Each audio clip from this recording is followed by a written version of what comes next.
somos la clave. Bueno, estamos con nuestro panel. Adelante.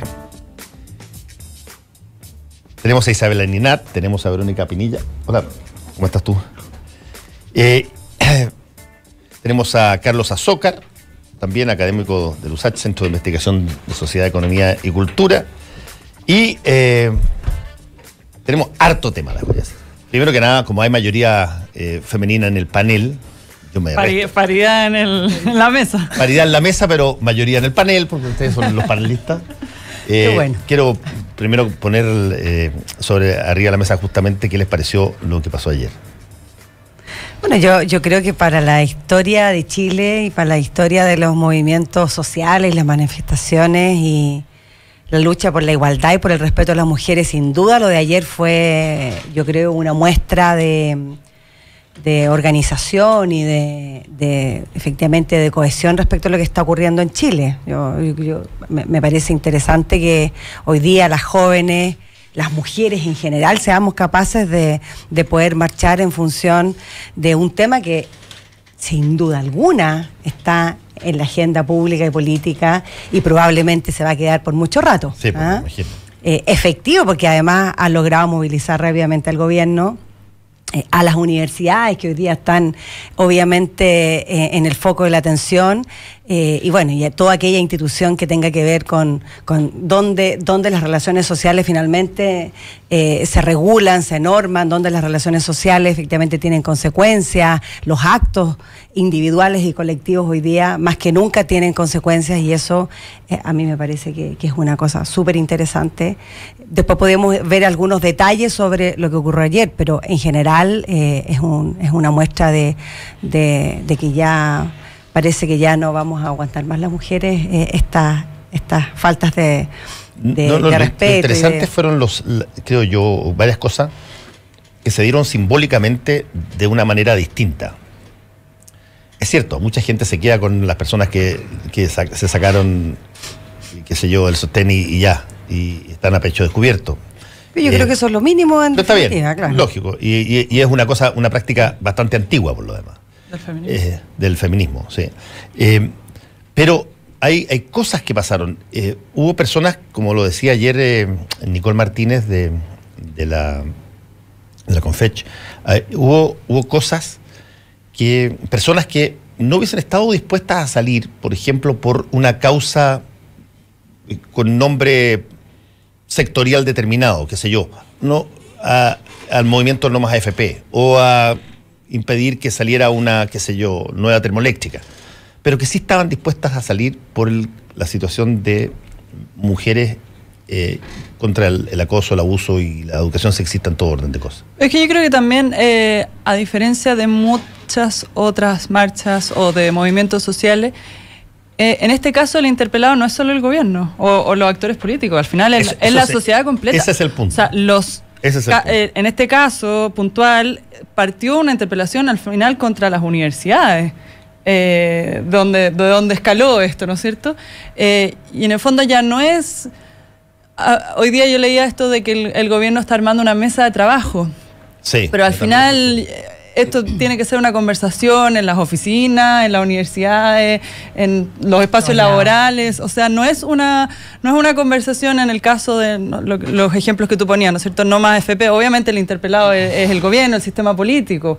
Aquí es la sociedad completa, que yo creo que también es un desafío en el sentido de entonces cómo se articulan las demandas. En el fondo, la consigna es más difícil de bajarla, creo yo, a una sola cosa concreta, ¿no es cierto? En el caso de las marchas estudiantiles, en el 2011 era el tema del lucro y después se tradujo, ¿no es cierto?, en reformas súper precisas, claro, al sistema educacional o en el CAE, de ese debate.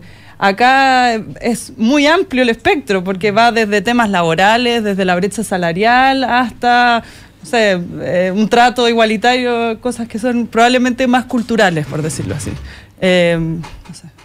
Sí, no, yo a ese respecto creo que igual, o sea, si bien tiene un carácter universalista la demanda y la causa en su conjunto, También hay que considerar por qué efectivamente se da al interior de las universidades y que actualmente se está extendiendo a los colegios. O sea, porque es específicamente en el ámbito de la educación donde se da esto.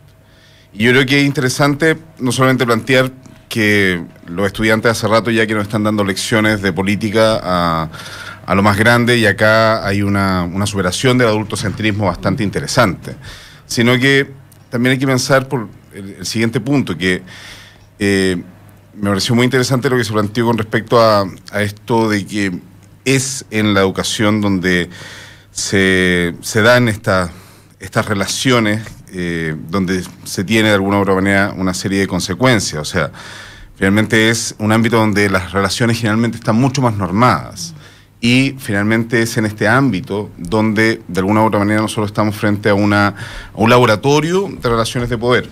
Y en ese sentido es muy interesante, además, el ámbito en el cual mayormente las mujeres, sobre todo en las universidades, están con un altísimo grado de reflexividad, y sin embargo son generalmente invisibilizadas. Yo estoy un poco en desacuerdo. Yo creo que donde más hay temas de abuso de poder es en materia laboral. Yo creo que ahí es mucho más invisible todavía. O sea, desde la brecha salarial hasta temas de trato cotidiano. Yo creo que, a ver, si uno mira la experiencia de Estados Unidos en estos temas recientes es bien decidora, porque también hay casos de universidades. Y ahí ha sido un poco distinto porque en Estados Unidos, ¿no es cierto?, muchos de los estudiantes viven en campus. Y entonces, claro, hay un rol de las universidades porque el mayor nivel de abuso y de acoso es entre estudiantes. Y las universidades, como viven ahí, obviamente tienen un rol. Pero mira todo el resto de los casos recientes que han pasado. Uber. ¿Qué pasaba dentro de las oficinas de Uber? Eran casos terribles de acoso y abuso laboral. Sexual contra mujeres, pero era en el mundo laboral. Después está todo el caso de Hollywood, ¿no es cierto?, que se da en situaciones laborales, quizá en este caso eran más contractuales. Pero yo creo que esto va mucho más allá del tema estudiantil. Yo creo que aquí hay se abrió obviamente un tema de discusión, pero que se va a expandir. Sí, no, pero eso está clarísimo en dos vías.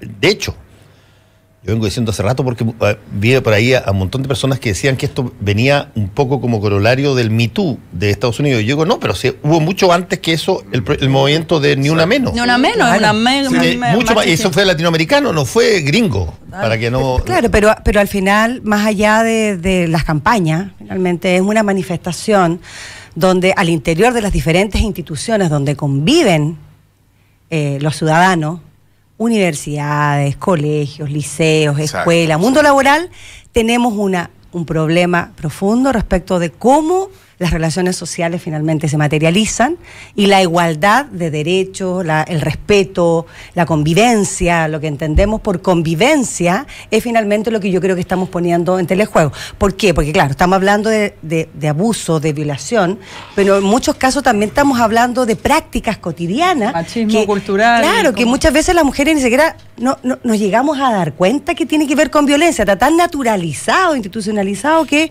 recién hoy día, lo que mismo dijo el rector Vivaldi, ¿cuántas veces ha sucedido esto recién hoy día? Nos estamos dando cuenta de que esto es una práctica inaceptable. Entonces, yo comparto, puede ser una discusión sobre en qué lugar efectivamente tú tienes más violencia o no, pero creo que la temática es que hoy día, a través de las jóvenes, y de los jóvenes también, yo creo que es un error sacar a los jóvenes de esta manifestación. Me parece muy bonito que los jóvenes estén incorporados también, y me parece raro que no los dejen incorporarse, pero creo que aquí hay una voz de alerta de una sociedad emergente que quiere efectivamente cambiar las reglas del juego respecto a las relaciones de poder. Insisto que es muy interesante la pregunta, y en este caso, Isabel, digamos, no estoy en cierta medida de acuerdo con su planteamiento, que está mucho más invisibilizado en el mundo laboral el tema finalmente de los abusos, pero es mucho más transversal el abuso de todo tipo en el ámbito laboral.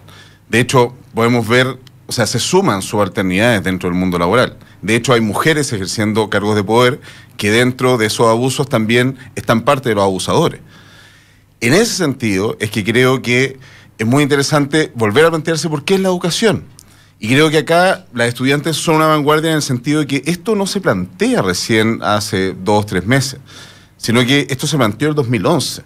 En particular, la ACES es una de las principales, digamos, organizaciones que plantea la necesidad de cambiar el modelo de educación incluso en su forma.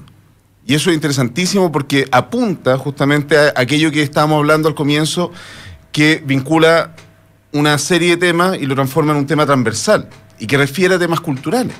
Por eso es tan necesario, y porque la educación efectivamente no es el único, pero es una de las principales fuentes en las cuales se modela, digamos, los nuevos ciudadanos, la cultura de los nuevos ciudadanos, la cultura política de los nuevos ciudadanos, es que finalmente es tan atingente y tan finalmente acertada esta demanda de educación no sexista. O sea, a mí me parece sumamente, digamos, vanguardista lo que están haciendo actualmente los movimientos feministas y que efectivamente tengan incluso, y esto me parece aún más interesante, que tengan un tipo de organización que no es la típica organización política, que no es lineal, que digamos no es vertical y que se está no solamente se está planteando una cuestión política muy distinta, sino que además se está practicando una política también totalmente distinta. A ver, hay cosas que podemos comparar con situaciones del pasado que son bastante interesantes de constatar. Una, las épocas tradicionales de movimientos que aparecían sobre la base de la movilización social, lo decía yo un poco ayer, tú tenías una situación que era como la siguiente: aparecía un movimiento y tú contabas los días o las semanas hasta que, en esa época, estoy hablando, años atrás, los partidos políticos capturaban el movimiento, ya sea por sus líderes y de alguna manera los hacían suyos. Marchaban en primera línea con ellos, voceaban sus propuestas en el Parlamento y en otros foros, y se partidizaba la situación. Eso no tiene una forma de replicarse en lo que pasó ayer. De hecho, ante los partidos políticos, no solamente por el desprestigio que tienen, sino que en términos de la forma en que está organizada esta situación de movilización social, hace súper difícil de que alguien pueda decir, mira, esa causa es mía y yo la lidero con mi gente. Eso no pasa así. No es como pasa en el mundo sindical, no es como lo que pasaba en el mundo de los profesionales, no es como lo que pasaba en el mundo de determinadas situaciones que se pedían en materia medioambientales incluso. No, esta es una cosa donde mujeres que no tenían ni una gana ni hubiesen participado de la marcha de No Más AFP, a esta sí podían ir. Y no sentían que aquí estuvieran de alguna manera vinculándose con una serie de otras maneras, que siempre hay posiciones políticas, siempre hay gente que ha estado antes que otra. Pero la situación de una educación no sexista, de término al acoso y al abuso, tú puedes ser la persona más de derecha del mundo y te puede pasar exactamente igual. Y por lo tanto, la apelación te hace tilín. Es que es lo que hablábamos al principio, que esto es mucho más cultural que político. Ahora, a mí, yo voy a volver a insistir sobre el punto. Quizás como el miedo, no sé si esa es la palabra correcta, pero que me da el fijarle el límite en educación no sexista, es que reduzcamos... No, eso ya se desbordó. No, por eso, y que al volver a que... o sea, obviamente que la educación... en el fondo tiene una influencia en la cultura, eso por supuesto, pero yo creo que el tema de la mujer, o sea, incluso uno podría empezar a mirar otras políticas públicas bajo el mismo prisma, no sé, mujer y el sistema carcelario, hay muchos estudios sobre eso, mujer y el tema de la salud, obviamente, pero también yo creo que va a ser interesante en el fondo, que yo creo que esto se puede transformar en un prisma de evaluar políticas públicas. O sea, que es algo que se trató de instaurar, ¿no es cierto?, con el CERNAM y los PMG de género en su momento, que pueden ser cuestionados o no en la manera como se hizo. Pero yo creo que delimitarlo a educación no sexista, que es como la bandera que hoy día uno ve más, ¿no es cierto?, y que está más porque son las estudiantes las que están, y ojalá los también estudiantes, que están más ahí en las marchas, etcétera. Pero yo creo que esto es un tema cultural que va mucho más allá y a mí me daría, o sea, que tiene que ser también un cuestionamiento en el mundo laboral y en las empresas, si es que a mí me impresiona porque yo, obviamente, chats de mujeres, y hoy día hemos estado todo el día hablando, ¿y a ti qué te ha pasado? Y todas tienen historias, somos, entonces, las estudiantes van a llegar después al mundo laboral y ¿qué va a pasar? Tienen que cambiarlo ahí también.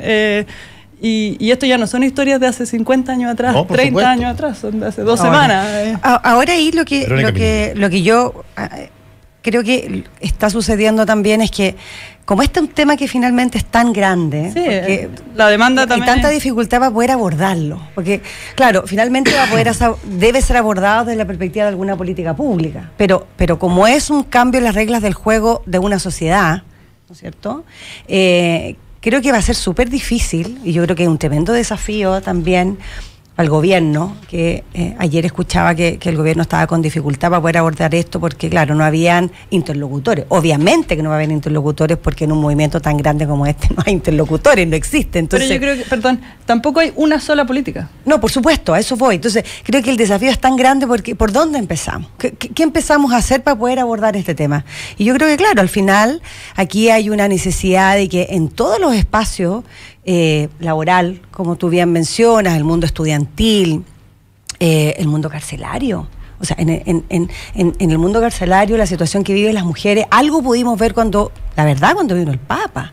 Pero la verdad, la situación al interior de las cárceles respecto a la falta de derecho, de preocupación y de respeto a las mujeres es una cosa que la verdad que ya raya efectivamente y es ilegal. Entonces, y atenta contra los derechos humanos. Entonces, creo que ahí nuestro gran desafío es cómo hacemos que esto se transforme, sea un proceso transformador, de verdad, no termine en una ley necesariamente, que obviamente la esperamos, sino más bien supere aquello y seamos capaces de cambiar las reglas del juego. Ahora, lo interesante es que sean jóvenes en este caso, porque son chicas que son probablemente, bueno, la edad que tiene mi hija. Entonces, ya de aquí en adelante las niñas tienen tanta conciencia de esto, que evidentemente ellas mismas imponen una forma de relacionarse con el resto de la sociedad que es diferente a la que probablemente nosotros o nuestras madres aceptaron, ¿no es cierto? Y yo creo que en eso tenemos que seguir ayudando a que esto ya no sea aceptado. Pero hay un tema que es sumamente interesante y es también el hecho de no transformar todo esto finalmente únicamente a una serie de protocolos de política pública que finalmente son un cambio más bien de maquillaje y muchas veces se transforma en incluso... No, si lo necesitas tener, solo que es el desde quizás. Claro, exacto. Y por no eso, maquillaje porque necesitas un protocolo, pero finalmente, no es lo único. Pero lamentablemente, lo que hemos visto, y uno si revisa la historia de los movimientos sociales, llega un momento en el cual las demandas llegan y se transforman en una serie de procedimientos que lamentablemente el Estado muchas veces termina, digamos, domesticando este tipo de movimientos. Y en cambio, yo lo que veo acá es efectivamente un cambio mucho más radical a nivel cultural. Y efectivamente, yo creo que desde la cultura, y acá uno tiene que sacarse la imagen de la cultura como una cuestión que está por sobre las demás cosas, sino que atraviesa todos los, digamos, las formas de hacer y estar en el mundo. Entonces, tenemos que entender que acá están las estudiantes peleando, las y los estudiantes están peleando por una cuestión mucho más sustantiva. Y en este sentido creo que es importante que se adopten de alguna u otra manera ciertas medidas a nivel, digamos, de las políticas públicas, pero también, insisto, el cambio en la educación es fundamental, porque de ahí en adelante justamente estamos asegurando que los futuros ciudadanos sean gente que sea mucho más consciente de este tipo de temas. Y que sea no solamente en términos, insisto, no solamente en los discursos, sino que además también en términos de las prácticas. Y insisto que acá es muy interesante lo que está pasando en la forma en la cual se está organizando el movimiento. Porque lleva una cuestión que parece anecdótica en el marco de la marcha de ayer, que era básicamente la resistencia, y es más, la denuncia in situ que había a los actos de violencia cuando se empezaron a armar barricadas. A mí esa cuestión me pareció inédita y de hecho se plantea un canto de alerta, que era la alerta machista, porque efectivamente eso estaba saliéndose del marco que están tratando de implantar como una nueva forma de hacer política, que es una política, insisto, mucho más horizontal y en términos organizativos mucho más reticular, una cuestión mucho más rizomática, si queremos usar una palabra un poco rara, pero que sirve para echar un poco de luz con respecto a esto. Ahora, convengamos una cosa, porque esto tiene ribetes de novedad y de ciertas cosas que no se habían visto antes, pero tiene ciertas continuos y los procesos sociales tienen ciertas dinámicas que muchas veces se repiten. Los protocolos que tú hablabas, Carlos, inevitablemente van a ser parte de la oferta de resolución de este problema, y debieran ser parte. Debieran haber protocolos en montones de partes, como hay en muchos países del mundo respecto de cómo actuar. Pero lo que también es cierto es que la resolución de un movimiento cultural de esta envergadura no se soluciona en el plazo de ni un gobierno, ni en una de esas de, qué sé yo, una década. Esto es un movimiento que tiene que generar, y así creo yo que va a ocurrir, como ha pasado en otros casos, tiene que generar una serie de medidas para entender. Y por eso yo estoy de acuerdo con Isabel. Hay mucha más gente trabajando que estudiando.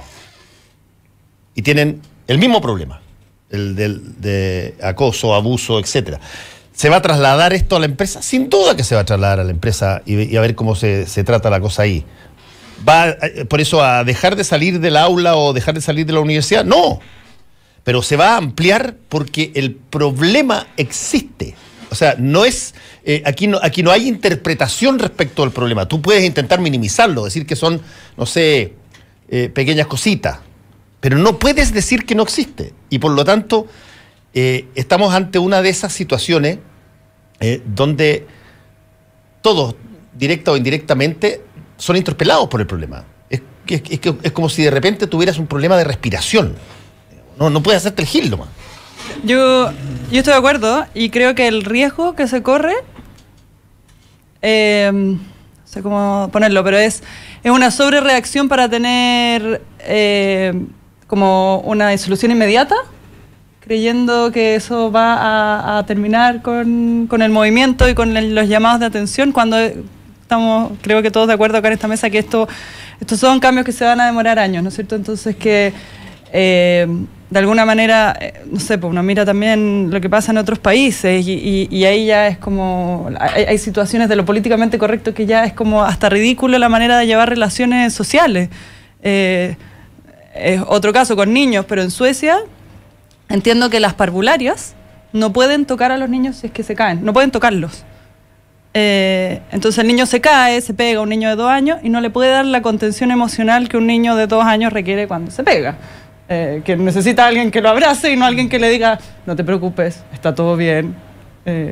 Entonces, tengo una distancia que es absurda. Que es absurda, digamos, que un niño de 2 años lo que necesita es un abrazo y decirle, viene tu mamá en camino, no sé. Entonces, ¿cómo hacer, o cómo, yo tengo esta duda constante, que es cómo, de alguna manera, validar de todas maneras, por supuesto, las demandas y poner el tema en la agenda y generar los cambios y hacer los protocolos y todo lo que se requiera. Yo creo que hay harto en el límite de no sobrereaccionar y en el fondo hacer soluciones facilistas, que de aquí a 6 meses estemos todos... Y los países que son súper pródigos. Como en un puritanismo que... Claro, los países que son súper pródigos en lenguaje políticamente correcto son algunos de los más... O sea, esconden por abajo realidades insólitas. Por eso que digo, es un proceso que es difícil, no es fácil. Porque aquí hay de todo, aquí hay patrimonio envuelto, hay relaciones de poder envueltas, hay situaciones que tienen que ver con ventajas y desventajas, privilegios y no privilegios, que están envueltas en cómo se distribuyen las relaciones entre hombres y mujeres en todas las esferas. Entonces, hay resistencia a los cambios, sí. Ahora, van a ver fuerte. Sí, ahora yo creo que el primer gran paso es, yo creo, la capacidad que tenemos cada uno de los diferentes actores de la sociedad de ser receptivos frente al tema. Y estar a la altura. Creo que también es difícil estar a la altura hoy día, porque pareciera que estar a la altura en esta situación es difícil. Yo, por ejemplo, cuando escucho las declaraciones del ministro de Educación, sobre aquellas cosas que son más pequeñas o problemáticas más grandes. Tengo la impresión, para no tampoco ridiculizar la situación, siento que efectivamente es difícil para él, en la situación que está y como ve las cosas, estar a la altura del problema. Ahora, lamentablemente es ministro de Educación y necesita y requiere tener una respuesta acorde con lo que su movimiento estudiantil le exige, ¿no es cierto? Además hace una mesa o convocan una mesa donde los propios estudiantes tampoco están convocados, independiente de cómo ellos se organicen, ¿no? Pero creo que ahí demuestra la dificultad que tiene un país como Chile para poder enfrentar esta tremenda demanda social. Como tú bien decías, efectivamente los movimientos sociales desde su historia hasta ahora han demostrado siempre sobrepasar las posibilidades y las capacidades institucionales que ha tenido el país para poder responder rápidamente a esto. Hacemos una pequeña pausa y volvemos con el panel. ¿Tienes listo tu comentario en redes sociales? Ya regresa Combinación Clave. Combinación Clave en la 92.9. Tu opinión nos importa. Te entregamos fútbol, pasión, opinión y análisis primero que nadie. Conclave Deportivo. De lunes a viernes de 12:15 horas por la 92.9 y en radiolaclave.cl. Cristian Peñailillo, Francisco Aguiluz, Mane Grant, Rafa Olarra, Chamagol González, Marcelo Muñoz y todo el equipo deportivo de La Clave te dan 3 horas de puro fútbol. Conclave Deportivo. Somos deporte. Somos La Clave. Hora Clave. 10 de la mañana, en punto. 92.9. Somos como tú. Somos La Clave. En el corazón de Providencia y a pasos del metro, Hotel Nogales and Convention Center. Un servicio de primer nivel con estacionamiento, Wi-Fi y desayuno incluido. En Hotel Nogales ponemos a su disposición nuestro centro de eventos con salones con capacidad hasta 400 personas. Reserve su estadía en hotelnogales.cl o a nuestro teléfono 223-356958. Hotelnogales.cl. Lo hacemos simple para usted. Seguimos analizando la contingencia. Súmate a nuestro panel y opina con nosotros. Estamos en Combinación Clave. Mayo se vive al aire libre en el Sheraton Santiago. El almuerzo lo esperan de lunes a viernes con el menú ejecutivo y exquisitas preparaciones en el restaurante El Cid. Y durante todo mayo, el fin de semana, no se quede sin probar la rica variedad de carnes grilladas, pescados, terrinas, ensaladas e inigualables postres y tortas caseras en el buffet del Bohío. Con un entorno inigualable y una impecable atención, venga a conocer el resort urbano de Sheraton Santiago. El secreto del éxito está en tomar riesgos y superar desafíos. Viva la vida Concho, tomando buenas decisiones. Batería Hankook, mucho más. Les quiero contar que vamos a tener en un rato más a Carlos Tromben con su nuevo libro, Pescado Rabioso, Leyes de Pesca y Luchas de Poder en la Derecha Chilena, que lo vamos a regalar. Pescado Rabioso con hashtag Combinación Clave, me gusta leer Chile. Vamos a hablar más de eso con Carlos en un ratito más. No, ese libro no es para nosotros. No es para usted. No es para usted. No es para usted. No. Tú podrías regalar un libro como para nuestro aniversario, así. Cuando... Para nuestro aniversario, cumple un año que estamos acá en la radio. Son íntimos, ¿verdad? No. No, pero acuérdate que yo soy un chico fácil. Yo en la radio La Clave estoy hablando. Ya, de Radio La Clave. Pero feliz lo vamos a entregar en ese momento. Veamos algunas de las otras cosas que están pasando. Yo creo que el gobierno hizo esta semana una cosa que era interesante, que va a ser opacada por la marcha, pero fue una cosa interesante que hizo, mandó a sus ministros sectoriales a anunciar y salir a anunciar una serie de proyectos nuevos que vienen. Lo hizo con el ministro de Obras Públicas en la antesala de un fin de semana largo, sí, con este asunto de los telepeajes. Lo hizo con el ministro de Economía y toda la plataforma de proyectos para la inversión. Y me imagino que va de alguna manera eso va a ser una fórmula por la cual se intente compensar un poquitito los descalabros que ha habido en términos de situaciones ministeriales, tanto en justicia, ya va a haber interpelación a propósito en el caso de Ana Larraín, el caso de educación, el caso de Santelices en salud, que no es lo que ningún gobierno le gustaría mostrar.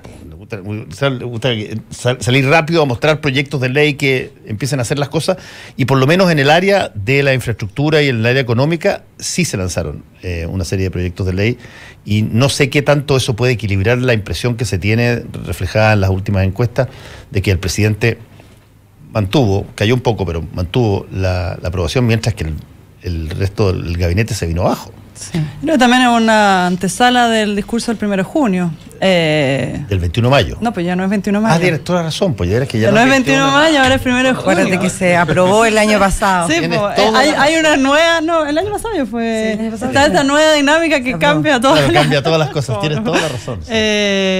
Y que claro, están tratando de un poco de poner los temas sobre la mesa, lo que le pasa a todo gobierno de tratar de retomar la agenda.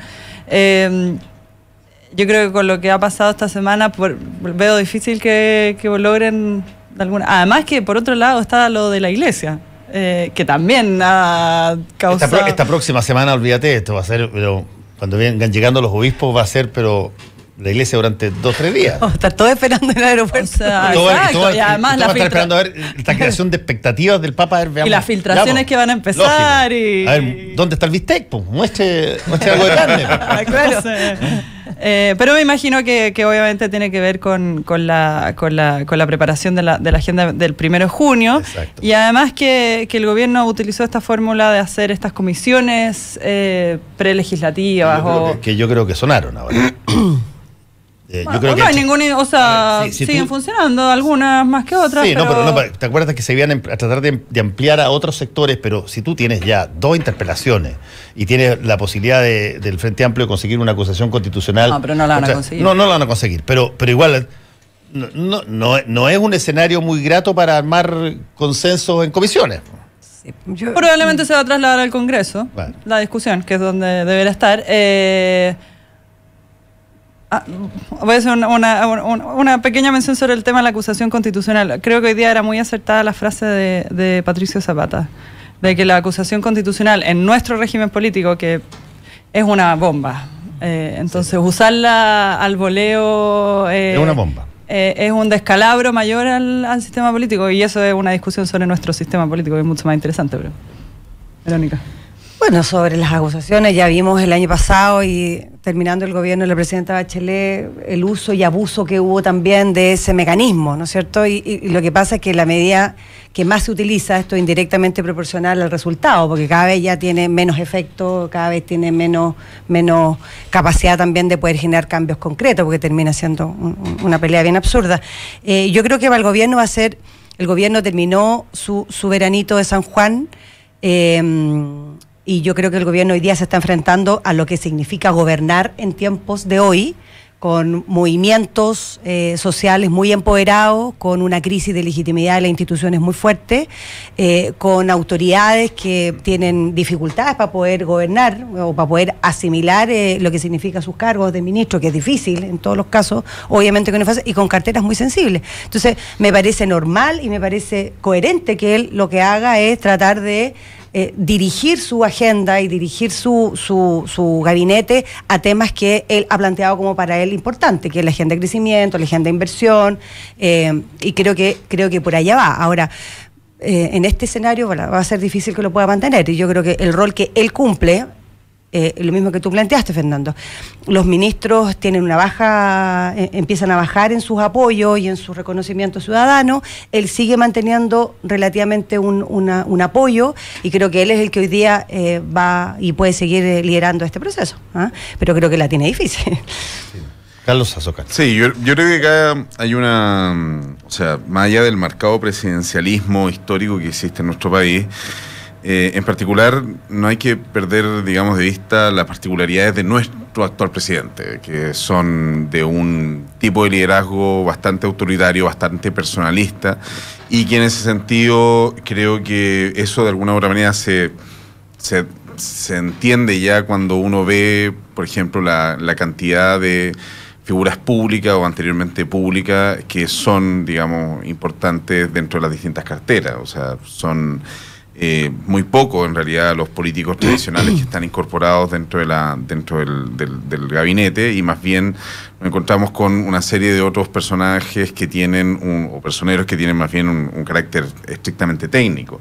Y en este sentido creo que de alguna manera el distanciamiento que se da en las encuestas de opinión con respecto a la figura del presidente y la figura de su gabinete es esperable, y acá yo creo que es interesante que de alguna u otra manera se impulsen una serie de leyes que vayan en favor justamente de lo que se estaba mencionando recién, que es la agenda del crecimiento, que es de alguna manera el punto fuerte en el cual se puede apoyar justamente este gobierno para poder tener resultados positivos y así tener algo, digamos, más material y un poco más, digamos, concreto que mostrar. Ahora, digamos una cosa para ser justos, porque ayer el propio José Ramón Valente lo dijo en la entrevista en Última Mirada, que le dice, oye, yo estoy consciente, soy consciente, de que todos los gobiernos desarrollan algún tipo de proyecto o agenda especial de inversiones, y que finalmente por alguna razón o no razón no consolidan todo su...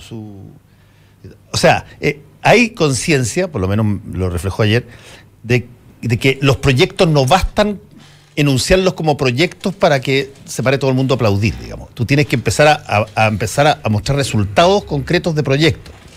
Lo mismo pasa en el caso de obras públicas, que tú tienes toda esta idea de generar estos telepeajes para hacer mucho más expeditas las situaciones en la carretera, pero nada de eso se puede implementar en términos masivos hasta varios tiempos más. Yo creo que justamente esa era un poco la idea de las comisiones prelegislativas, estas comisiones de acuerdo en las que algunas se está trabajando, que era, son temas complejos, intersectoriales, y justamente si no se llegan a ciertos acuerdos básicos, lograr siquiera avanzar es mucho más difícil.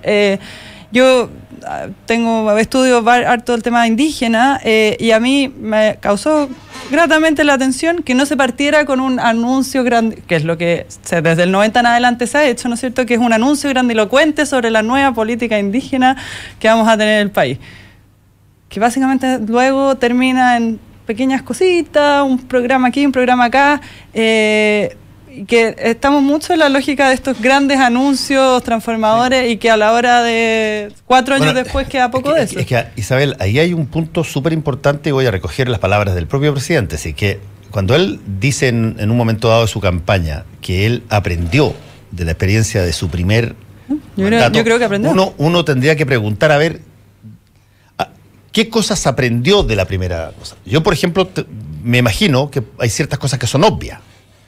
Una cosa que son obvias es que tú no puedes tener anuncios que se contradigan con su práctica. Por ejemplo, el primer 21 de mayo del presidente Piñera en el anterior mandato, él anunció en términos de energía la matriz 2020. Para el año 2020 va a haber un 20% de energías renovables no convencionales. Pero en su mandato, él tuvo 5 ministros de energía en 4 años. Y no se avanzó nada, cero. Ya al término de su mandato ya iba en el 2030. Y por lo tanto, una de las cosas que yo creo que se aprenden en ese tipo de situaciones, como también se aprendió en el Puente Caucao, como probablemente también se aprendió en el censo, es que tú tienes que tener una relación relativamente directa, proporcional, controlada entre lo que tú hablas y lo que tú haces. Eso se lo destruyó, desgraciadamente, Felipe Larraín en el caso de la austeridad, en este episodio que acaba de pasar. O el mismo con el nombramiento de su hermano. O el mismo con el nombramiento de su hermano. Pero esas lecciones tienen que ser, de alguna manera, demostradas, puestas arriba de la mesa, ¿ah? Porque eso te refleja de que tú no tienes que andar preocupado de que haya un evento que puede ser de muy poca probabilidad, pero que tenga un impacto gigantesco. Yo creo que ahí el cambio que ha habido, y que creo que eso también resume un poco lo que es hoy día el presidente Piñera. Yo creo que el presidente Piñera en el primer gobierno fue un presidente Piñera de la calle, un 24/7, un tema de la gestión, que en realidad era un poco también un discurso, pero en la práctica hay muchas cosas que tampoco pudieron hacerse bien, como el censo, que creo que fue efectivamente un tema muy muy desastroso para todos y con costos económicos para todo el país. Y hoy día yo creo que la decisión de Piñera ha sido ser un estadista. Y yo creo que al ser un estadista es intentar avanzar en una agenda, que es una agenda en la cual se compromete, pero donde tiene claro a quién le habla y a quién gobierna, y para quién gobierna. Yo creo que hoy día hay tiendo a pensar de que hay una diferencia respecto de eso. Hoy día él tiene un poquito más claro que tiene una agenda, tiene ciertos compromisos, que no son tantos compromisos. Una de las cosas que se veía que el 1 de junio ya van a hacer esta lista, esta lista de supermercados. No hay 150 cosas que hacer en los primeros 100 días. Y 20 grandes reformas del país, sino más bien aquellas que son realmente prioritarias para él, y yo tengo la impresión de que él va a apuntar a eso.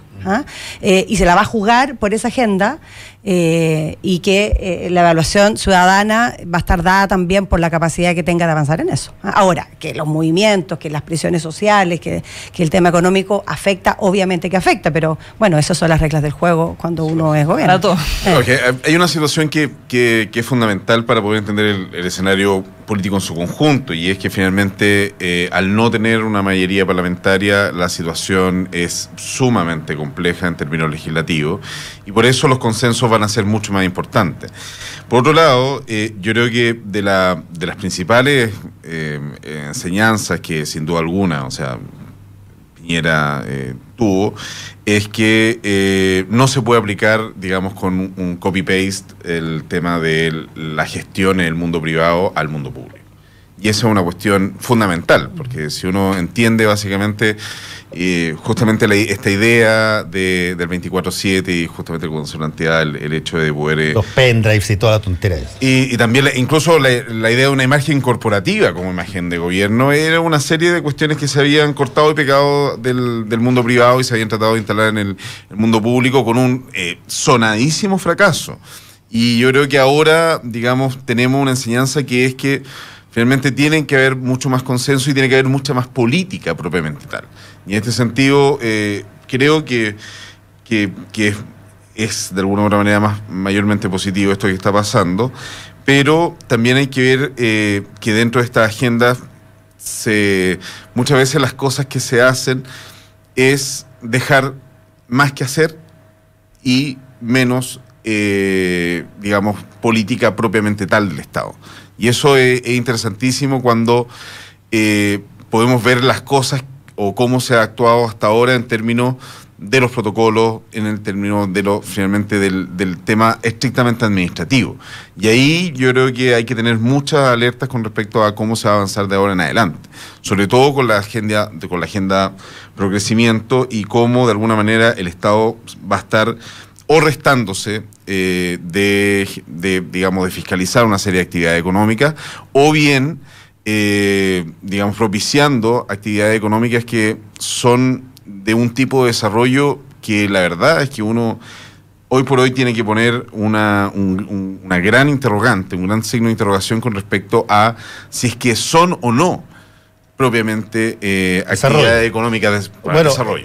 De hecho, vamos a ver rápido varias cosas de esas. Vamos a ver lo que pasa con Dominga rápido. Exactamente.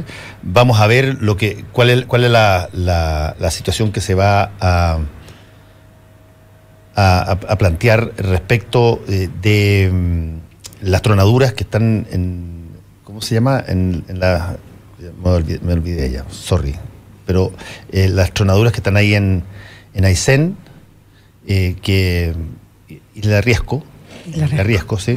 Las tronaduras en la Riesco, otro caso medioambiental. En casos medioambientales tú vas a ver el test de qué tanto la inversión se acumula por necesidad de aumentar los índices, o si es que a estas situaciones se les mira y con el ojo puesto, la lupa puesta en el cumplimiento de todos los estándares medioambientales, que era una cosa que de alguna manera se suponía que llegó para quedarse. Sí, y el superintendente dejó este gobierno a Carlos Franz, que es superintendente nombrado por la presidenta Bachelet. Así que en esa línea debiera haber una cierta continuidad de la política medioambiental.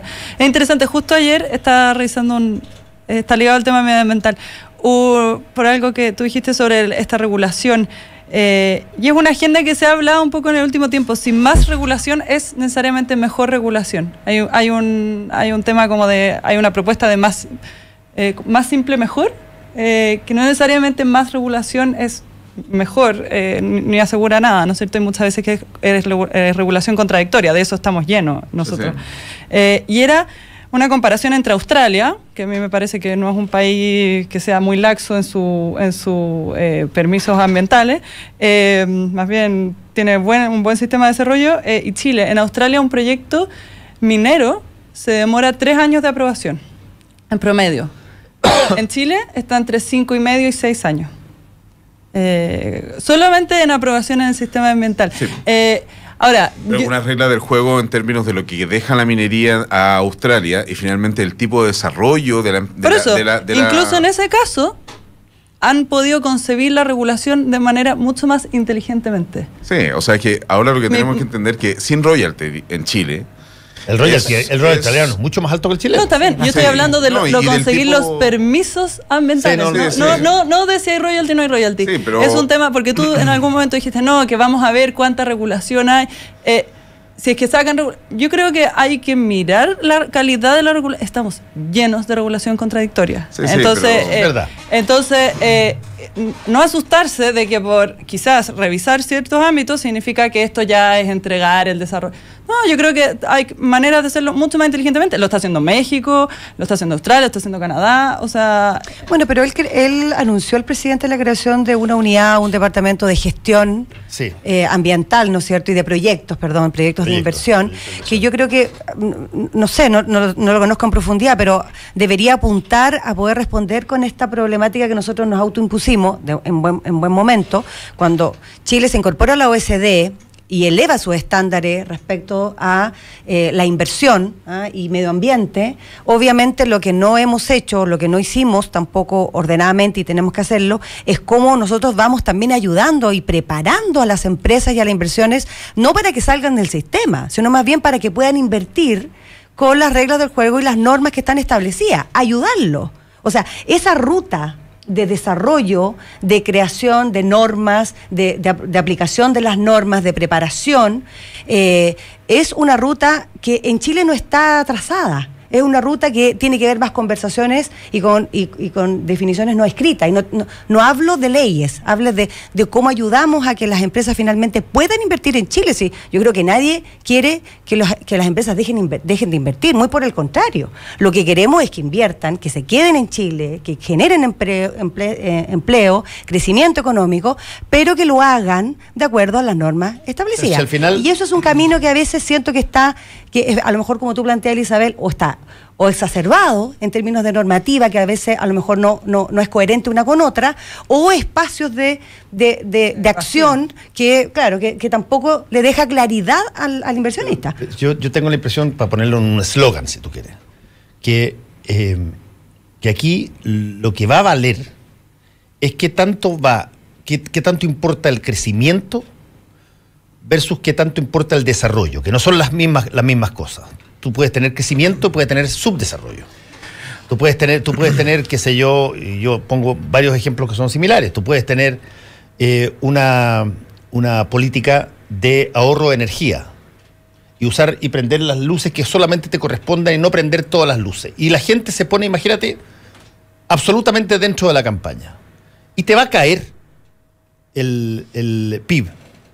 Porque vas a disminuir la forma en que tú hoy día aprendes todo. Pero indudablemente esa campaña habla de un criterio de un país más desarrollado. De la misma forma, al revés, si que todas las personas decidieran, porque ven en la televisión que hay mucho asalto, cada uno contrata un guardia personal para sus casas y todas las casas tienen un guardia, qué sé yo, con una escopeta recortada. O compramos armas. Aumenta el PIB, sube el crecimiento, pero no parece una gran estrategia de un país desarrollado. Pero vamos a un caso concreto, o sea, en el caso de Antofagasta, nosotros hemos hecho una serie de investigaciones en la universidad, en el centro de investigación, específicamente de las zonas mineras, de la calidad de vida de las zonas mineras, y, o sea, entendemos el tipo de desarrollo que se están dando actualmente con la minería y, o sea, encontramos como, digamos, contracara de esta industria, finalmente que Antofagasta es la ciudad en Chile que tiene mayor cantidad de campamentos en Chile. Y además nos encontramos con un crecimiento exponencial de estos campamentos. Gente que yo visité, concretamente, específicamente, donde está trabajando, por ejemplo, el cura Garrido, y una serie de campamentos cuando hicimos trabajo en terreno allá.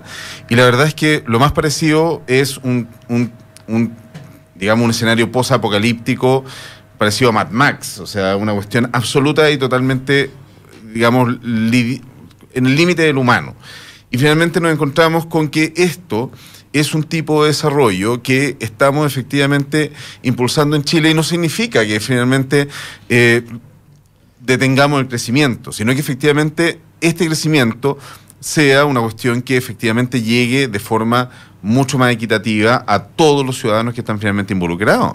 O sea, hay que ver que el ingreso a Antofagasta es actualmente un ingreso cercano al de Londres. Y si uno va a Antofagasta es algo muy parecido, muy poco parecido a Londres.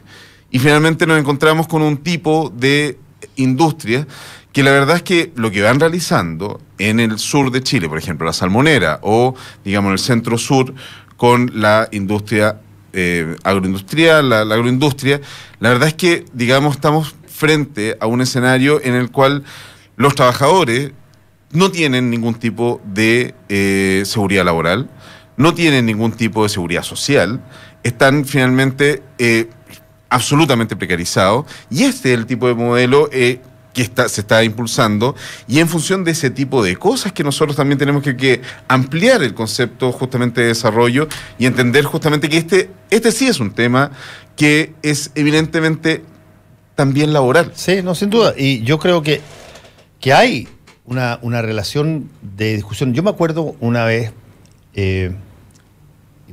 voy a mencionarlo con nombre y apellido porque lo dijo públicamente, el ministro de Economía de entonces, Jorge Rodríguez Grossi, en el primer gobierno, creo, no sé si fue de Frey o de Michelle Bachelet.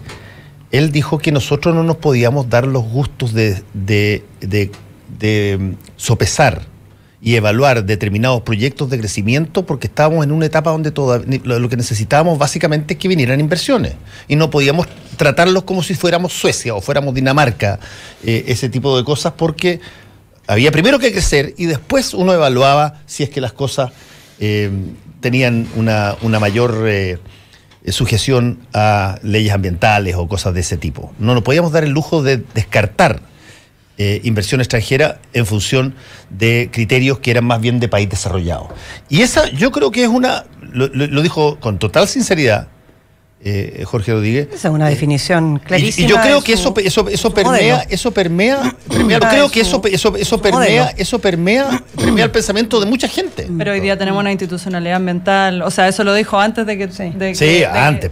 Y es interesante porque en el gobierno anterior de la presidenta Bachelet se hizo una comisión que trabajó harto tiempo, como 1 año y medio, con propuestas de reforma de la institucionalidad ambiental actual. A mí me causa mucha curiosidad porque de eso, aparte del informe, que es muy valioso, no pasó nada. No pasó nada, no. Entonces, cuando salió el caso Dominga, se empezó a discutir y qué se hace con la institucionalidad ambiental y está todo ahí. O sea, por favor, no inventemos la rueda de nuevo. Trabajó gente mucho tiempo en esto, le puso cabeza y en el fondo hay muchas ideas de cómo mejorar el sistema medioambiental, la institucionalidad, están ahí. Hay harto por hacer, pero yo creo que esa frase hoy día quedaría descontextualizada. Puede ser, pero yo creo que hay mucho pensamiento, sobre todo en el área económica y de grandes empresarios, que dice, mira, a ver, traigamos la plata primero, demos empleo, todavía esa es la única lógica que va, demos empleo, y después ordenamos los estragos que eso pueda crear. Bueno, pero por eso ahí hay una responsabilidad también social, empresarial, de la empresa, de entender que no solamente la inversión para ellos es interesante, obviamente, y las utilidades, sino que lo hagan en función de ciertas normas que ya además están absolutamente establecidas, conocidas por todos, y decirle a un empresario o a un inversionista, mire, usted quiere invertir en Chile, usted tiene que hacer A, B, C y D, y Chile lo que tiene que hacer, yo me comprometo que si usted cumple con estas normas, en 2, 3 años usted va a poder avanzar e iniciar su actividad.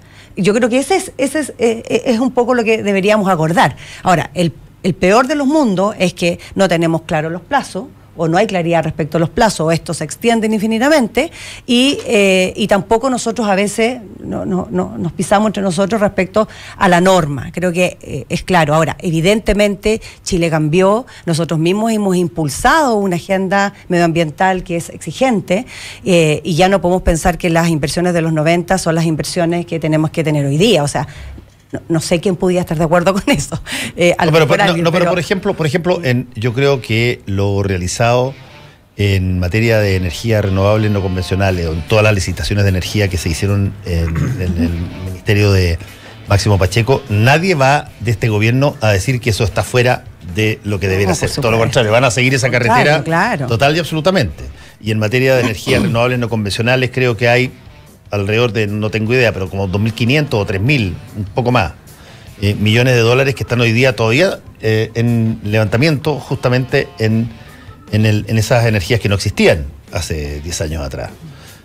Y por lo tanto, hay que ir a... Esto hay que hacer, esperanza. Hay esperanza, pero hay que hacerlo muy vigilante. Hay que hacerlo muy vigilante. Otra canción. Isabel Arenate, Verónica Pinilla y Carlos Azócar, muchas gracias por haber estado con nosotros hoy día. Gracias a ti por la invitación. Gracias por la invitación. Conéctate a la web. Y sigue el debate por Twitter en @Radio La Clave. Ya vuelve Combinación Clave, solo por la 92.9. Se te copó la agenda, como que